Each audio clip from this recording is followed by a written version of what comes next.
নমস্কার। গল্প ডাকাতি। ডাকাতি গলা কেটে ডাকাতি। কলমে তাপসী নাহাদেব। অনেক রাতে হঠাৎ শীষ মারার আওয়াজ। জানালায় কে ঠক ঠক করলো। বাবা বলল, কে রে, কে কে ওখানে? বাবা হাতে একটা লাঠি নিয়ে দরজা খুলে বেরোলো। এদিক ওদিক দেখলো, কিছু দেখা গেল না। কাউকে দেখতেও পেল না। কোথাও কেউ নেই তো। আমরা 3 ভাই 3 বোন, মা আছে, সবাই ঘুমিয়েছিলাম, শুধু বাবাই জেগে গেছিল। বাবা এদিক ওদিক দেখে একটু এগিয়ে জঙ্গলের দিকে বাথরুম করতে বসে গেল। হঠাৎ পেছন থেকে কারা যেন বাবার মাথায় বাঁশ দিয়ে বাড়ি দিল। আহ আহ! বাবা নিচে পড়ে গেল, অজ্ঞান হয়ে গেল। সঙ্গে সঙ্গে ওর গলাটা কেটে ফেললো বাবার, ওরা পাটা কেটে ফেললো। বাবা চিৎকার শুনে আমরা সবাই লাফিয়ে উঠেছিলাম, মা, মা গো! কিন্তু কিছুই বুঝে ওঠার আগে দস্যুরা মানে ডাকাতরা আমাদের 2 ভাইকে ঘরের কুটিরের সঙ্গে মাঝখানে বেঁধে ফেলল দড়ি দিয়ে। আমরা নড়তে চড়তে পারলাম না। ওদিকে মা বোনদেরও অন্য একটা ঘরে আটকে রেখে দিল।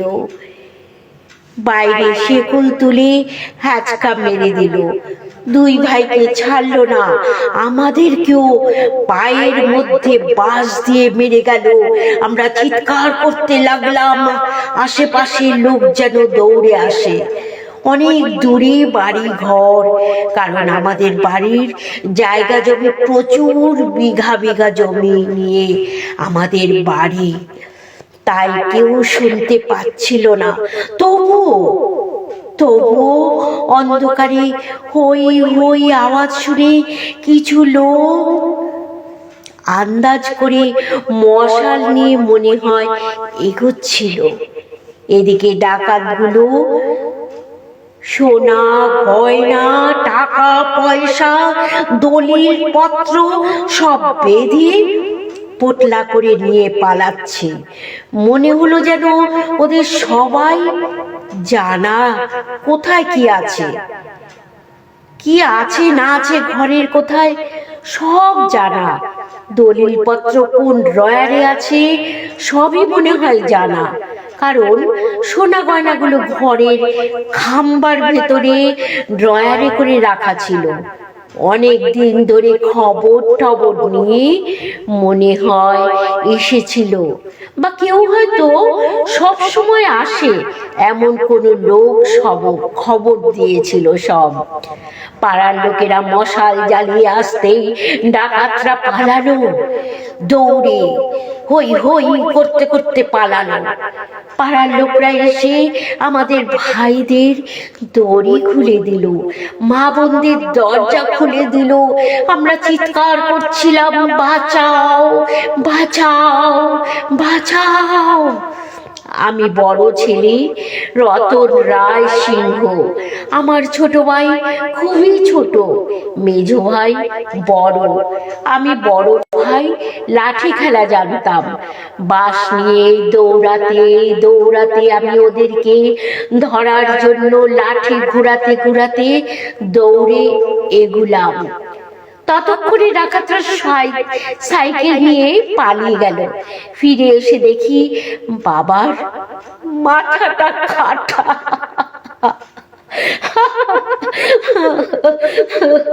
বাবার মাথাটা কাটা, কাটা অবস্থায় পড়ে রয়েছে, পা পড়ে রয়েছে, রক্তে মিশে গেছে সারাটা উঠোন। রক্তে থই থই করছে। মা চিৎকার করে কান্নাকাটি করছে, আমাদের বাঁচাও, আমাদেরকে বাঁচাও। আমার দিদির বোন ওরাও খুব চিৎকার করছে। আমার বাবার সব শেষ হয়ে গেল, আমার বাবা শেষ হয়ে গেল। আমাদের বাবা নেই, বাবাকে বাঁচাও।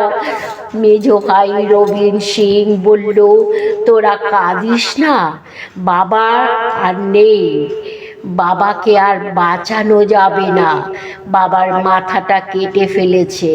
ওরা ডাকাত, ভাড়াটে গুন্ডা।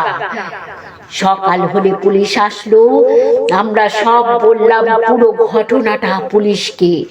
এদিকে ওদিকে দেখে পুলিশ চলে গেল।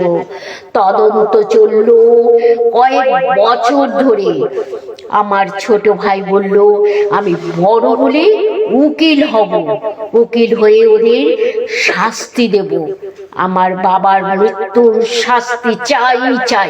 আমি মৃত্যুর জন্য, বাবার মৃত্যুর যারা শাস্তি দিয়েছে তাদেরকে আমি শাস্তি দেব। পরে জানা গেল আশেপাশে যে বাড়ির প্রতিবেশীরা ওদের আমাদের জায়গার প্রতি লোভ ছিল, ওই জন্য জমির দলিল পত্র লুটপাট করে নিয়ে যাওয়ার জন্য ডাকাত লাগিয়েছিল। এগুলো হচ্ছে অশিক্ষিতদের কাজ, কারণ একজনের দলিল নিয়ে আরেকজন কিছু করতে পারে না। ভেবেছিল হয়তো দলিল পত্র নিয়ে জায়গা জমি সব হাতিয়ে নেবে, কিন্তু তা তো সম্ভব নয়। সরকারি দলিল পত্র থাকে তো জোর করে কিছু নেওয়া যায় না। মাঝে থেকে প্রতিবেশীর হিংসায় আমার বাবার মৃত্যু হয়ে গেল। তারপর কিছুদিন বাদে জানা গেল দূর গ্রামে যে প্রতিবেশীরা এসব কাজ করেছে, ওদের সবাই কেউ জলে ডুবে মারা গেছে। কারণ তারা নাকি ভূতের ভয় পেত, ভূত নাকি রোজই ওদের ডাকতো, আয় আয় আয়, সাহস থাকে আয়, সাহস থাকে তো আয়, বাইরে আয়। এইভাবে একদিন প্রতিবেশীরা 3 জনে জলে ডুবে মারা গেছে। আরেকজন প্রতিবেশী পাগল হয়ে রাস্তায় ঘুরে বেড়াতো আর বলতো, ওই যে কে আসছে, আজকে ডাকছে, আমাকে ডাকছে, আমি আর করব না, মাপ চাইছি, আমাকে মাপ করে দাও, এবারের মতন মাপ করে দাও। শুধু এই কথা রাস্তায় শুয়ে থাকতো, পাগল হয়ে এই কথাই বলতো। বোনদের বিয়ে ঠিয়ে দিয়ে ভাইরা সবাই প্রতিষ্ঠিত হয়ে গেছে। ছোট ভাই সত্যি একজন বড় ব্যারিস্টার হয়েছে। আমাদের জায়গা জমি বিক্রি করি শহরের দিকে চলে এলাম আমরা।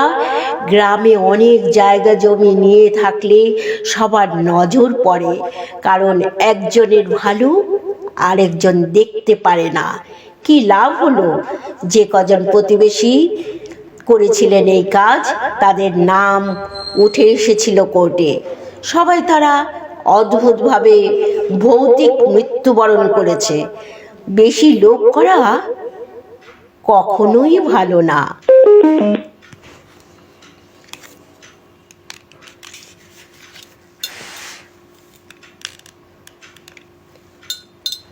বেশি লোভ করা। Welcome to MC Music World.